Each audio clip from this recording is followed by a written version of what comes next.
ഈ ഒടുവിൽ പവനായി ശവമായി എന്നൊക്കെ പറയുന്ന പോലെ ആയല്ലോ. നമ്മുടെ രാഹുൽ ഗാന്ധി അമേഠിയിൽ മത്സരിക്കും എന്നെല്ലാവരും കാത്തിരുന്നു. അപ്പോൾ അഖിലേഷ് യാദവിനോട് രാഹുൽ അഡ്വൈസ് ചോദിച്ചു. അപ്പോൾ അഖിലേഷ് പറഞ്ഞു എന്നാണ് കേൾക്കുന്നത്, നിങ്ങൾ ഒരു ഫൈറ്ററാണ്, ഒരു നാഷണൽ ലീഡറാണെന്ന് തെളിയിക്കാൻ അമേഠിയിൽ തന്നെ മത്സരിക്കണമെന്നായിരുന്നു അഖിലേഷ് യാദവിൻ്റെ ഉപദേശം. പക്ഷേ സമയമായപ്പോൾ റായ്ബറേലിയിലാണ് മത്സരിക്കുന്നത്. അമേഠിയിലേക്ക് പോകാൻ രാഹുലിന് പേടിയാണോ? അല്ല, രാഹുലിനറിയാം അമേഠിയിൽ തോൽക്കാനാണ് സാധ്യത. അഥവാ തോൽക്കാൻ ഏറ്റവും സാധ്യതയുള്ള മണ്ഡലം അമേഠിയാണ്. അപ്പോൾ അത് വല്ലാത്തൊരു നാണക്കേടാവും. കഴിഞ്ഞ തവണ തന്നെ അതൊരു പ്രശ്നമായി പുള്ളിക്ക്. എന്തായാലും ജയിക്കുന്നൊരു സീറ്റ് വയനാട്ടിൽ ഉണ്ടല്ലോ. ഉണ്ട്. അപ്പോൾ ഒന്ന് പോയി സ്മൃതിയെ തോൽപ്പിക്കാൻ പറ്റിയാൽ ഇല്ല, ഇമേജിന് വലിയ ബൂസ്റ്റ് ഉണ്ടാവും. തോൽപ്പിക്കാൻ പറ്റിയില്ലെങ്കിലോ ഇമേജിന് വരുന്ന ഡെൻറ്റ് എത്ര വലുതായിരിക്കും. Smriti Irani is not a joke. ഒരു തമാശ സ്ഥാനാർത്ഥിയൊന്നുമല്ല സ്മൃതി ഇറാനി. കഴിഞ്ഞ തവണ ഇദ്ദേഹത്തെ തോൽപ്പിച്ചു. ഇത്തവണയും തോൽക്കാനാണ് സാധ്യത. അതേസമയം വയനാട് മാത്രം മതി എന്ന് വിചാരിച്ചാൽ അദ്ദേഹത്തിൻ്റെ ഈ അഖിലേന്ത്യാ ഇമേജ് തീർന്നു പോകും. കാരണം മോദി ഇന്നലെയാണ് ഇദ്ദേഹം ഈ റായ്ബറേലിയിൽ മത്സരിക്കുന്നു എന്ന് അനൗൺസ് ചെയ്യുന്നതിന് തൊട്ട് മുമ്പ് സംഭവിച്ച ഒരു കാര്യം. മോദി ചോദിക്കുന്നു, വയനാട്ടിൽ നിങ്ങളുടെ എഗ്രിമെൻ്റ് എന്താ, ആരുമായിട്ടാണ്? വയനാട് में सौदा किया क्या, देश जानना चाहती है. അപ്പോൾ നേഷൻ വാണ്ട്സ് ടു നോ. അതാണ് വയനാട്ടിൽ നിങ്ങളുടെ എഗ്രിമെൻ്റ് ആരുമായിട്ടാണ്? വയനാട്ടിൽ നിങ്ങൾ ജയിക്കാൻ പോകുന്നത് ഏത് കാൽക്കുലേഷനിലാണ്? ഇതാണ് മോദിയുടെ ചോദ്യം. അപ്പോൾ വയനാട്ടിൽ ജയിച്ചാൽ തന്നെ ആ ജയം മറ്റ് ചിലരുടെ ജയമാണ് എന്ന് വരും. രാഹുൽ ഗാന്ധിയാണ് സ്ഥാനാർത്ഥി, പക്ഷേ ജയിക്കുന്നത് മറ്റ് ചിലരാണ്. വേറെ ആരെങ്കിലും വാങ്ങിക്കോട്ടെ, മറ്റ് ചിലരാണ്. ആരുമായിട്ടാണ് ഈ എഗ്രിമെൻ്റ് ഉണ്ടാക്കിയിരിക്കുന്നതാണ് മോദി ചോദിച്ചിരിക്കുന്നത്. ഈ മറ്റ് ചിലർ എന്ന് പറയുന്നത് ആരാണെന്ന് രാഹുൽ ഗാന്ധി വെളിപ്പെടുത്തട്ടെ. അല്ലാതെ രാഹുൽ ഗാന്ധി വയനാടുകാരനൊന്നും അതൊരു ഫേക്ക് ക്വസ്റ്റ്യൻ അല്ലേ? കാരണം രാഹുൽ ഗാന്ധിയുടെ മുന്നണിയല്ലേ അവിടെ മത്സരിക്കുന്നത്, UDF. ആയിക്കോട്ടെ, ഞാൻ പറയട്ടെ, നിങ്ങളുടെ മുന്നണിയിൽ തന്നെയുള്ള ഒരു സീനിയർ സ്ഥാനാർത്ഥിയാണ് അവിടെ ആനി രാജ. അവർക്കെതിരെയാണ് രാഹുൽ ഗാന്ധി വന്ന് മത്സരിക്കുന്നത്. കേരളത്തിൽ ഇന്ത്യ മുന്നണി ഇല്ല. ഇന്ത്യ മുന്നണി ഇല്ലോ ഉണ്ടോ എന്നൊക്കെയാണ് പറയുക. നിങ്ങൾക്ക് ഓരോ സ്ഥലത്തില്ല, ഈ കോൺസ്റ്റിറ്റ്യുവൻസിലുണ്ട്, അടുത്തതിലില്ല എന്നൊക്കെ പറഞ്ഞ് നിങ്ങൾ പറയുന്നു. പക്ഷേ ഈ ആനി രാജയെ പോലെ തോൽപ്പ് രാഹുൽ ഗാന്ധിക്ക് വേറെ ഏതെങ്കിലും മണ്ഡലത്തിൽ മത്സരിക്കാമല്ലോ. കേരളത്തിൽ ജയിക്കണ്ടേ? ജയിക്കും, എന്താ സംശയം? കോൺഗ്രസ് ജയിക്കുന്ന എത്രയോ മണ്ഡലങ്ങൾ കേരളത്തിലുണ്ട്. ഉറപ്പായിട്ട് രാഹുൽ ഗാന്ധി ആണെങ്കിൽ ഉറപ്പായിട്ട് ജയിക്കും. ഫോർ എക്സാമ്പിൾ ഞാൻ പറയാം, പത്തനംതിട്ട രാഹുൽ ഗാന്ധി മത്സരിച്ചാൽ തോക്കുമോ? ജയിക്കും, ഉറപ്പായിട്ട് ജയിക്കും. ചാലക്കുടി രാഹുൽ ഗാന്ധി ജയിക്കും. ഇപ്പോൾ എനിക്ക് മനസ്സിലായി കുട്ടൻസ്. കാസർഗോഡ് രാഹുൽ ഗാന്ധി ജയിക്കും. അപ്പോൾ രാഹുൽ ഗാന്ധിക്ക് ജയിക്കാൻ വേറെയും മണ്ഡലങ്ങളുണ്ട്. വയനാടിലൂടെ വേറൊരു മെസ്സേജ് പറയുകയാണ് അല്ലേ? ഈ മെസ്സേജ് ഒന്നും പറയുന്നൊന്നുമില്ല. ഇതിൻ്റെ കാര്യം രാഹുൽ ഗാന്ധിയാണ് വെളിപ്പെടുത്തേണ്ടത്. നിങ്ങൾ വല്ല എഗ്രിമെൻ്റ് ഉണ്ടാക്കിയോ ആരെങ്കിലുമായിട്ട്? ഇതാണ് മോദിയുടെ ചോദ്യം. ഇദ്ദേഹം പറയട്ടെ, ഞാനൊരു എഗ്രിമെൻ്റ് ആരുമായിട്ട് ഉണ്ടാക്കിയിട്ടില്ല എന്ന് പറയട്ടെ. ഈ ഏർപ്പാട് പുറത്തു വരും എന്നുള്ളത് കൊണ്ടാണ് നാമനിർദ്ദേശ പത്രിക കൊടുക്കാൻ വന്നു കഴിഞ്ഞപ്പോൾ കൊടികളൊന്നും വേണ്ടാന്ന് വെച്ചത്. അതെന്തോ ഒരു അഡ്ജസ്റ്റ്മെൻ്റ് അല്ലേ, ആരോ ആയിട്ടൊരു അഡ്ജസ്റ്റ്മെൻ്റ് അല്ലേ? ആ അഡ്ജസ്റ്റ്മെൻ്റ് പുറത്താണല്ലോ കൊടികൾ വരാഞ്ഞത്. അതുകൊണ്ട് ആ കൊടികൾ CPM എടുത്തല്ലോ. INLൻ്റെ കൊടി എടുത്തു. ഈ നമ്മളുടെ വൃന്ദാക്കാരായിട്ടാണ് പച്ചക്കൊടി പിടിക്കാൻ നിങ്ങൾക്ക് പേടിയാണെങ്കിൽ ഞാൻ പിടിക്കാം എന്ന് പറഞ്ഞുകൊണ്ട് പച്ചയിൽ അരിവാൾ ചുറ്റിക നക്ഷത്രമുള്ള പച്ചച്ചൻകൊടി CPM മെല്ലെ ആ കൊടിയിലേക്ക് മാറിക്കൊണ്ടിരിക്കുകയാണ്. ഇതെന്താ അഡ്ജസ്റ്റ്മെൻ്റ് എന്നാണ് മോദിയുടെ ചോദ്യം. ആ ചോദ്യം വന്നു കഴിഞ്ഞാണ് ഇദ്ദേഹത്തിൻ്റെ റായ്ബറേലി അനൗൺസ്മെൻറ്റ്. അമേഠി വലിയ റിസ്ക്കാണ്, തോറ്റു എന്നുള്ള വലിയ നാണക്കേടുണ്ടാകും. റായ്ബറേലിയാണ് കുറെ കൂടെ ഇത് അവർക്ക് വിജയസാധ്യതയുള്ളതെന്ന് അവർക്ക് തോന്നുന്നു. സോണിയാഗാന്ധി പലതവണ ജയിച്ചിട്ടുണ്ട്. വലിയ പ്രൊഫൈലുള്ള ആളല്ല BJP സ്ഥാനാർത്ഥി. ദിനേശ് പ്രതാപ് സിംഗ് ആയിരിക്കാം. പക്ഷേ റായ്ബറേലിയിൽ ഇവർ തോൽപ്പിച്ച ആൾക്കാർ അത്ര വലിയ പ്രതാപശാലികളൊന്നും ആയിരുന്നില്ല എന്നും. അമേഠിയിലാണെങ്കിലും റായ്ബറേലിയിലാണെങ്കിലും ഇന്ദിരാഗാന്ധിയെ തോൽപ്പിച്ചത് രാജ്നാരായണനാണ്. നാഷണൽ ലീഡറായിരുന്നു. പൊളിറ്റിക്കൽ നാഷണൽ ലീഡറൊന്നുമല്ല. സോഷ്യലിസ്റ്റ് പാർട്ടിക്കാർ കുറച്ച് പേരിങ്ങനെ വാചകടിച്ച് കേട്ടിട്ടുണ്ട്. അവരിൽ ഒരാളാണ് രാജ്നാരായണൻ. ഒരു അല്പം മാവറിക് ആയിട്ടുള്ള ഒരു മനുഷ്യനാണ് രാജ്നാരായണൻ. ബട്ട് പൊളിറ്റിക്കൽ സ്റ്റേച്ചർ നോക്കിക്കഴിഞ്ഞാൽ ഇന്ദിരാഗാന്ധിക്ക് വളരെ താഴെയാണ് രാജനാരായണൻ. അങ്ങനെ തെരഞ്ഞെടുപ്പ് കേസിലാണല്ലോ ഈ അവരുടെ രാജനാരായണനുമായിട്ട് കേസുണ്ടായിരുന്നു ഇന്ദിരാഗാന്ധിയുടെ. ആ കേസിൽ ഇന്ദിരാഗാന്ധിയുടെ തെരഞ്ഞെടുപ്പ് റദ്ദാക്കുന്നു. അങ്ങനെയാണ് അടിയന്തരാവസ്ഥ വരുന്നത്. അടിയന്തരാവസ്ഥ കഴിഞ്ഞിട്ടാണ് ഈ പറഞ്ഞ സംഭവങ്ങളൊക്കെ വരുന്നത്. അപ്പോൾ പേരെടുത്തവരെ എടുത്തു. അത് ഇപ്പുറത്ത് സഞ്ജയ് ഗാന്ധിയെ തോൽപ്പിച്ച ഒരു സത്യനാരായൺ സിൻഹയായിരുന്നു. അയാളും അത്ര അറിയപ്പെടുന്നൊരു നേതാവൊന്നും ആയിരുന്നില്ല. ആ വേവിൽ അവരങ്ങ് തോറ്റുപോയത്. ഈ ദിനേശ് പ്രതാപ് സിംഗ് ആയിരുന്നു സോണിയക്കെതിരെ മത്സരിച്ചതെന്ന് തോന്നുന്നു. ആയിരിക്കാം, എനിക്ക് ഓർമ്മയില്ല. ബട്ട് സംഭവിക്കുന്നത് റായ്ബറേലി അവർക്ക് കുറേ കൂടെ സേഫാണ് എന്ന് അവർ കരുതുന്നു. ഇത് ഈ സ്ഥാനാർത്ഥിത്വം വെച്ച് താമസിപ്പിക്കാൻ ഉള്ള കോൺഫിഡൻസ് കോൺഗ്രസിനുണ്ടായത് റായ്ബറേലി അവരുടെ കൂടെ നിൽക്കും എന്നുള്ളത് കൊണ്ടാണ്. റായ്ബറേലിക്ക് അവർ കൊടുത്ത മെസ്സേജ് ഭയങ്കര ധാർഷ്ട്യത്തിൻ്റെ ഒരു മെസ്സേജാണത്. എന്ന് വെച്ചാൽ എനിക്ക് സൗകര്യമുണ്ടെങ്കിൽ ഞാൻ റായ്ബറേലിൽ വന്ന് മത്സരിക്കും. ഞാൻ മത്സരിക്കാൻ വന്നാൽ നീയൊക്കെ മര്യാദയ്ക്ക് വന്ന് വോട്ട് ചെയ്തോളണം. ഇതാണ് രാഹുൽ ഗാന്ധി കൊടുത്ത മെസ്സേജ്. ഇപ്പോൾ അയാൾ അവിടെ മത്സരിക്കാൻ തീരുമാനിച്ചിരിക്കുന്നു. റായ്ബറേലിക്കാർ ഒരു സ്വപ്നാടകരെ പോലെ നടന്നു വന്ന് രാഹുൽ ഗാന്ധിക്ക് വോട്ട് ചെയ്യണം എന്ന് അദ്ദേഹം ഡിമാൻഡ് ചെയ്യുന്നു, ആജ്ഞാപിക്കുന്നു. റായ്ബറേലിക്കാർ കോൺഗ്രസിൻ്റെ അടിമകളാണ് എന്ന് ധരിക്കുന്നു. ആ ധാരണ ഇത്തവണ പൊളിഞ്ഞു പോകുമോ എന്നുള്ളതാണ് നോക്കാനുള്ളത്. വാസ്തവത്തിൽ സംഭവിച്ചത് വയനാടിനേക്കാൾ പ്രാധാന്യം റായ്ബറേലിക്ക് വരുന്നു. ഇപ്പോൾ വയനാട്ടിൽ ഈ ഏർപ്പാട് നിങ്ങൾ ആരുമായിട്ടാണ് എന്ന് മോദി ചോദിച്ചത് അതിന് ഉത്തരം കിട്ടിയിട്ട് അതങ്ങ് അവസാനിപ്പിക്കാമെന്ന് വിചാരിച്ചിട്ടല്ല, അതൊരു തുടക്കമാണ്. അടുത്ത ചോദ്യം ഇതായിരിക്കും: നിങ്ങൾ ജയിച്ചു കഴിഞ്ഞാൽ വയനാട് നിലനിർത്തുമോ അതോ റായ്ബറേലി നിലനിർത്തുമോ? തിരിച്ച് രാഹുൽ ഗാന്ധിക്ക് ഇത് ചോദിക്കാനും പറ്റില്ല. കാരണം മോദി ഒരു സ്ഥലത്തേ നിൽക്കുകയുള്ളൂ. മോദി പല സ്ഥലത്തും നിൽക്കില്ല. ഓരോറ്റ നിയോജകമണ്ഡലത്തിൽ നിന്ന് കഴിഞ്ഞാൽ ചുറ്റുപാടുള്ളൊരു 10-16 നിയോജകമണ്ഡലത്തെ സ്വാധീനിക്കാനുള്ള കഴിവ് മോദിക്കുണ്ട്.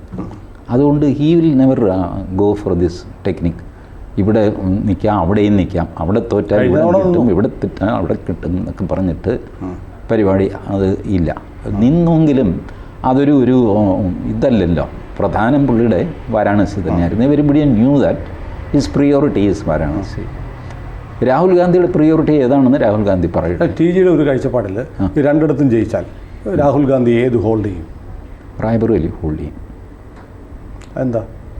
കാരണം റായ്ബറേലി അവർക്ക് അത്രയ്ക്ക് പ്രിയപ്പെട്ട സ്ഥലമാണ്.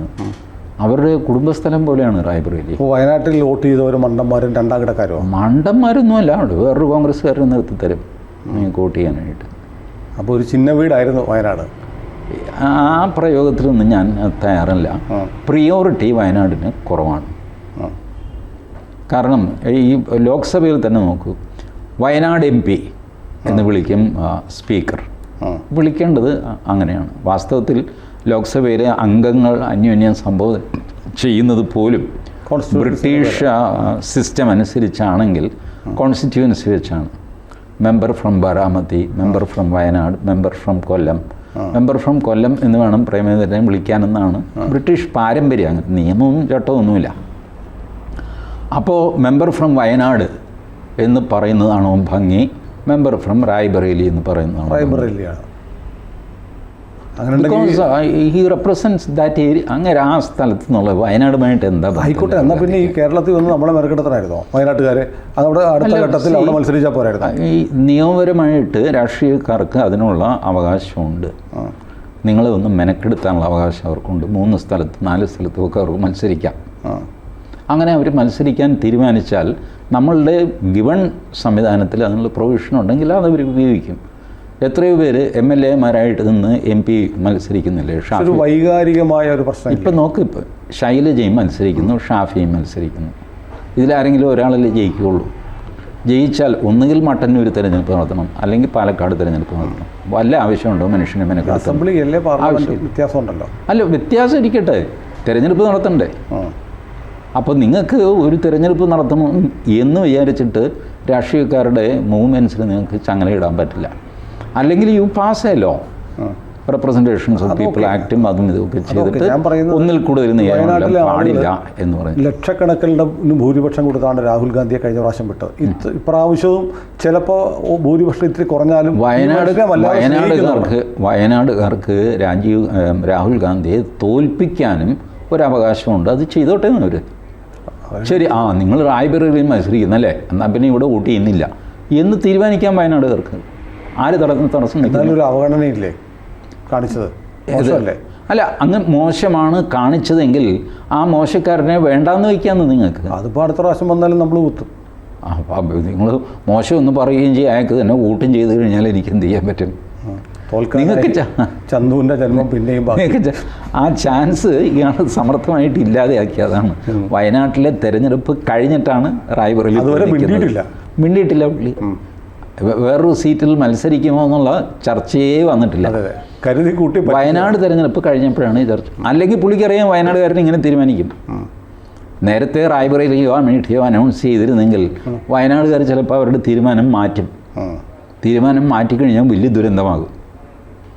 അത് തോറ്റു എന്നുള്ള ദുരന്തം മാത്രമല്ല, മൊത്തം ഇന്ത്യ മുന്നണി കേരളത്തിന് ഉള്ളിലെങ്കിലും UDF എന്ന് പറയുന്ന സാധനത്തിന് തന്നെ വലിയൊരു ക്ഷതമായിട്ട് മാറും അത് വയനാട്ടിൽ ഇദ്ദേഹം തോറ്റാൽ. അപ്പോൾ അതുകൊണ്ടാണ് അത് രഹസ്യമാക്കി വെച്ചിട്ട് വയനാട് തിരഞ്ഞെടുപ്പ് കഴിഞ്ഞു, സംഭവം പെട്ടിയിലായി, EVM സേഫായിട്ട് ജില്ലാ കളക്ടർ കസ്റ്റഡിയിൽ പോയി കാവലുമൊക്കെ വെച്ച് തോക്കുമൊക്കെ വെച്ച് ആൾക്കാർ നിൽക്കുന്നു. ഇനിയിപ്പോൾ ഭയപ്പെടാനില്ല. പണി പാലും വെള്ളത്തിൽ തന്നു അനുഭവിക്കുക. അല്ല, ഞാൻ അങ്ങനെയൊന്നും പറയില്ല. ഇതൊക്കെ രാഷ്ട്രീയത്തിൽ ഇതെല്ലാം ആൻറ്റിസിപ്പേറ്റ് ചെയ്യണം. ഈ കക്ഷി വേറെ മത്സരിക്കാൻ സാധ്യതയുണ്ടോ, ഇതൊക്കെ നോക്കിയിട്ടൊക്കെയാണ് ആൾക്കാർ ചെയ്യേണ്ടത്. എത്ര കോടി രൂപ പോയി, എത്ര മനുഷ്യാധ്വാനം. That is there. അതിപ്പോൾ എത്രയോ ഇങ്ങനത്തെ സംഭവങ്ങളുണ്ട്. ഞാനതല്ലേ പറഞ്ഞു. ഇപ്പോൾ ലോക്സഭാ മെമ്പർമാരായിട്ടുള്ള എത്രയോ പേര് മത്സരിക്കുന്നുണ്ട്, അല്ലാത്തവർ മത്സരിക്കുന്നുണ്ട്. രാജ്യസഭാ മെമ്പർമാരായിട്ടുള്ളവർ ലോക്സഭയിലേക്ക് മത്സരിക്കുന്നുണ്ട്. മത്സരിച്ച് ജയിച്ചു കഴിഞ്ഞാൽ അവർ തീരുമാനിക്കും രാജ്യസഭയിൽ തുടരണോ അല്ലെങ്കിൽ ലോക്സഭയിൽ തുടരണോ.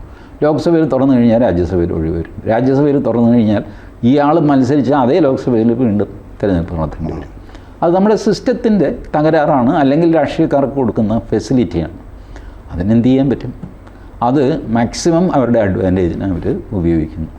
വാസ്തവത്തിൽ സുനിൽ പറഞ്ഞത് ശരിയാണ്. വയനാട്ടിലെ ജനങ്ങളെ പൊട്ടന്മാരാക്കുന്ന ഒരു തീരുമാനമായി പോയി റായ്ബറേലി. രാഹുൽ ഗാന്ധി അന്തസ്സുള്ള ആളാണെങ്കിൽ ഞാൻ വേറെ എങ്ങും മത്സരിക്കുന്നില്ല, വയനാട് അതെ ജയിക്കുമെന്ന് ഉറപ്പ്, വേറെ സീറ്റ് വേറെ ആൾക്ക് കൊടുത്തേക്കും എന്ന് പറയും. അമേഠിയിലേക്ക് ആ മനുഷ്യൻ ഒരുപാട് കഷ്ടപ്പെട്ടതല്ലേ, വാദ്ര കുറേ പോസ്റ്ററും ഒക്കെ അവിടെ ഒട്ടിച്ചു കൊടുക്കാമായിരുന്നു. രാജ്യം മുഴുവൻ ഞാൻ വരാൻ ആഗ്രഹിക്കുന്നില്ലെങ്കിൽ അനിയത്തിയുടെ ഭർത്താവല്ലേ, അളിയനല്ലേ, ആ ഒരു മര്യാദ കാണിക്കാമായിരുന്നു. അതും കാണിച്ചില്ല. ഇനി അതിൻ്റെ തിരിച്ചടി എന്താകും ആ കുടുംബത്തിന്? അയലത്തല അളിയനും കൊടുക്കൂല എന്ന് പറയുന്നത്. ശരി, എന്ത് വാങ്ങിക്കോട്ടെ, വയനാട്ടുകാരെ ഒന്ന് പറ്റിച്ചു എന്നുള്ളത് സത്യം. അതെ, പക്ഷെ അവർ തിരിച്ചറിയില്ല. അടുത്ത പ്രാവശ്യം വന്നാലും കുത്തി കൊടുക്കും. കുത്തുന്നതെന്ന് പറഞ്ഞാൽ ഈ മതനിരപേക്ഷത, ഭരണഘടന ഉയർത്തിപ്പിടിക്കുക, ഇതൊക്കെ ചെയ്യണ്ടേ? അതെ അതെ, അത് ചെയ്യാനായിട്ടാണ് ഈ വോട്ട്. ഭരണഘടന ഉയർത്തിപ്പിടിക്കാൻ തന്നെ ആളെത്ര വേണം, എത്ര നേരം പൊക്കിപ്പിടിക്കും, കക്ഷം വേദനിക്കുമല്ലോ കുറച്ച് കഴിയുമ്പോൾ കൈമാറി കൊടുക്കണ്ടേ. പക്ഷെ എനിക്കിപ്പോൾ ആ SFIക്കാരോട് ബഹുമാനം തോന്നുന്നു. അവർ ആ കസേര കൊണ്ടൊരു സാധനം വെച്ചായിരുന്നല്ലോ, വാഴ. അല്ല, ഞാൻ I don't agree with such comments. അവരാ ചെയ്തതും ശരിയായില്ല. ഞാൻ അതിനോടൊന്നും യോജിക്കുന്ന ആളല്ല. ഞാൻ യോജിക്കുന്ന നാട്ടുകാരെ ഇങ്ങനെ പറ്റിക്കാൻ പാടില്ല. അല്ല, ആയിക്കോട്ടെ, ഈ ജനാധിപത്യത്തിൽ അത് പെർമിറ്റഡ് ആണ് ആളുകൾ. അതെ, നമ്മുടെ വിധി. ജനാധിപത്യത്തിൻ്റെ അടിസ്ഥാനം തന്നെ എന്താ? ഒരാളെ പറ്റിക്കുന്ന സമ്പ്രദായമാണ്.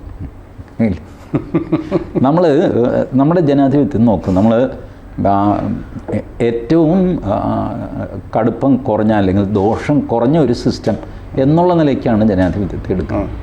ഇപ്പോൾ കേരളത്തിലെ വോട്ടിങ് കഴിഞ്ഞില്ല. കേരളത്തിൽ ഏകദേശം എൻ്റെ അറിവിൽ 2,80,00,000 വോട്ടർമാരുണ്ട്. അതിൻ്റെ 72% ഇപ്പോൾ വോട്ട് ചെയ്തിരിക്കുന്നത്. ആ 72%-ൽ 41% കിട്ടുന്ന ആൾ ജയിക്കും. ഇതാണ് ജനാധിപത്യം. അതായത് 100 വോട്ടുണ്ടെങ്കിൽ അതിൽ 70 പേര് വോട്ട് ചെയ്യും, അതിൽ 30 വോട്ട് കിട്ടുന്ന ആൾ ജയിക്കും. അപ്പം 100-ൽ 30 കിട്ടുന്ന ആൾ ജയിക്കുകയാണ്. ഇപ്പോഴും ജനപ്രതിനിധിയാണ്. അയാൾ പറയും ഞാൻ ജനങ്ങളുടെ വോട്ട് വാങ്ങി. എന്ത് ജനങ്ങളുടെ വോട്ട് വാങ്ങി? 70 പേര് അവനെതിരാ. 70 എതിരാണ് എന്നും പറയാൻ പറ്റില്ല. കാരണം ഈ വോട്ട് ചെയ്യാത്ത 10-28% ഉണ്ടല്ലോ, അയാൾ ഇവർക്ക് എതിരായിട്ടാണോ അതോ താല്പര്യമില്ലാത്തതുകൊണ്ടാവാം, കൃത്യമായിട്ട് അറിയില്ല. ഏതായാലും ഇതൊരു ജനാധിപത്യം തുടങ്ങിയ കാലം മുതൽ ഇൻബിൽറ്റ് ഡിഫക്റ്റായിട്ട് എല്ലാവരും ചൂണ്ടിക്കാണിക്കുന്ന സംഗതിയാണ്. അപ്പോൾ ലീസ്റ്റ് ഡാമേജിങ് സിസ്റ്റം, ദോഷങ്ങൾ ഏറ്റവും കുറവുള്ളൊരു സിസ്റ്റം എന്നുള്ള രീതിക്കാണ് നമ്മൾ ജനാധിപത്യം എടുത്തിരിക്കുന്നത്. അമേരിക്ക വേറൊരു സിസ്റ്റം പ്രസിഡൻഷ്യൽ സിസ്റ്റമാക്കി, പ്രസിഡൻറ്റിനെ തിരഞ്ഞെടുക്കുക, ബാക്കിയുള്ള ആൾക്കാരെ പ്രസിഡൻറ്റ് വെച്ചോളും, ഈ രീതിയിൽ. That is also one system which is working beautifully. എത്രയോ വർഷമായിട്ട് അവർ അമേരിക്ക നടക്കുന്നില്ല ജനാധിപത്യമായിട്ട്. അപ്പോൾ ഇത് രണ്ടിലും കുറേ ദോഷങ്ങളും ഗുണങ്ങളൊക്കെ ഉണ്ട്. പ്രൊപ്പോർഷണൽ റെപ്രസെൻറ്റേഷൻ ഉള്ളവരുണ്ട്. പാർട്ടികൾ മത്സരിക്കുക, സ്ഥാനാർത്ഥി വേണ്ട, പാർട്ടികൾ മത്സരിക്കുന്നു. ഏത് പാർട്ടിക്ക് എത്ര ശതമാനം വോട്ട് കിട്ടിയെന്ന് നോക്കിയിട്ട് അത്രയും എം പിമാരെ നിങ്ങൾ നോമിനേറ്റ് ചെയ്തോളൂ. അപ്പോൾ 10% വോട്ടേ ഉള്ളൂ നിങ്ങൾക്ക്. അപ്പോൾ 54 എം പിമാരെ നിങ്ങൾക്ക് നോമിനേറ്റ് ചെയ്യാം നിങ്ങളുടെ പാർട്ടിയും. അപ്പോൾ പാർട്ടിയിൽ ബ്രൈറ്റ് ആയിട്ടുള്ള ആൾക്കാർ തോറ്റു പോവുകയും പൊട്ടൻ ജയിക്കുകയും ഒക്കെ ചെയ്യുന്ന അവസ്ഥ മാറിയിട്ട് നിങ്ങളുടെ പ്രിയോറിറ്റി നിങ്ങൾക്ക് തീരുമാനിക്കാം. CPM-ന് 2% വോട്ടേ ഉള്ളൂ. അപ്പോൾ 543-ൻ്റെ 2% എടുക്കുക. അത്രയും എം പിമാർ CPM-ന് നോമിനേറ്റ് ചെയ്യാം. അപ്പോൾ നിങ്ങൾക്ക് ഈ MV ഗോവിന്ദൻ ഒരു പൊട്ടനാണ്, വിജയരാഘവൻ ശരിയല്ല എന്ന് തോന്നിട്ട് ചിന്താ ജെറോമിനെ നിങ്ങൾക്ക് സെലക്ട് ചെയ്യാം. പേര് തന്നെ ഒരു ചിന്ത. പിന്നെ മറ്റേ ആര്യ, എന്താ അവരുടെ പേര്, തിരുവനന്തപുരം മേയർ ആര്യ രാജേന്ദ്രൻ, അത് കൊള്ളാം. അപ്പോൾ ഇങ്ങനെയൊക്കെയുള്ള യുവരക്തങ്ങളെ നിങ്ങൾക്ക് വിടാൻ പറ്റും. ഈ യുവരക്തം തിരഞ്ഞെടുപ്പ് നിന്നാൽ ചിലപ്പോൾ കെട്ടിവെച്ച് കാശ് കിട്ടില്ല. പക്ഷേ പ്രൊപ്പോർഷണൽ റെപ്രസെൻറ്റേഷൻ വരുമ്പോൾ നിങ്ങൾക്ക് ഈ യുവരക്തങ്ങളെയൊക്കെ വിടാം. പാർലമെൻറ്റ് പിടിച്ചു കുലുക്കാം, മോദിയോട് കൈ ചൂണ്ടി ചോദിക്കാം. അങ്ങനെയൊക്കെ ചിന്തായും ആര്യയും പാർലമെൻറ്റിലെത്തിയാൽ അമിത്ഷായും മോദിയും കിടുകിട പറിച്ചു പോകും. ക്യാമറ കാണാൻ പാടില്ല. ക്യാമറ കണ്ടിട്ടെ, അതൊന്നും കുഴപ്പമൊന്നുമില്ല. അങ്ങനെയൊന്നും അവരെ അണ്ടർ എസ്റ്റിമേറ്റ് ചെയ്യുന്നുണ്ട്. അവർക്ക് നല്ല ഇംഗ്ലീഷ് വശമൊക്കെ ഉണ്ട്, പ്രത്യേകിച്ച് ചിന്താ ജെറോമിന്.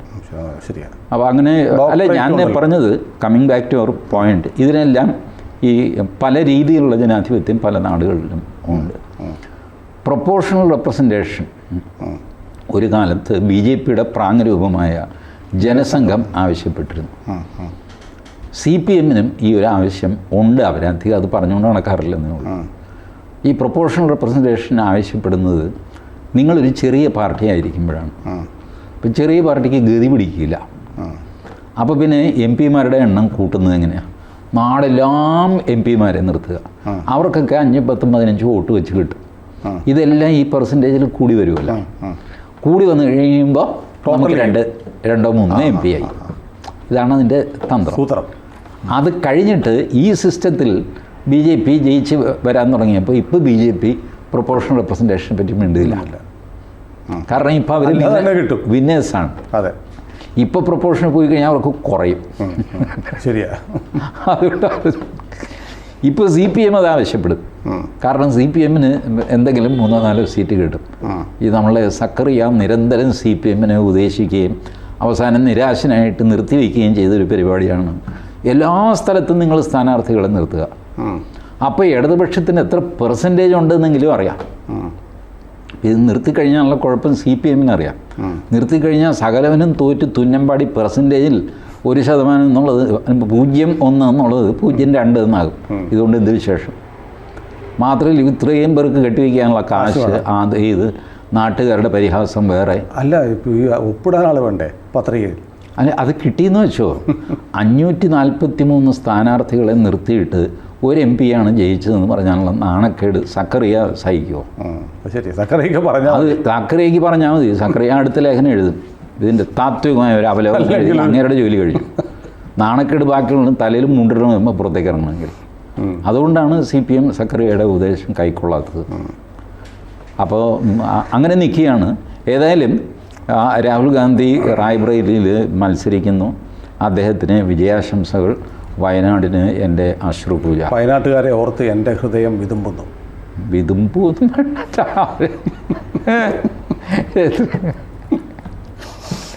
ഇതൊക്കെ ഒരു തട്ടിപ്പല്ലേ. കൂടുതൽ വാർത്തകളും വിശേഷങ്ങളും നിങ്ങളിലേക്ക് എത്താൻ ABC മലയാളം സബ്സ്ക്രൈബ് ചെയ്യുക, ബെൽ ബട്ടണും അമർത്തുക.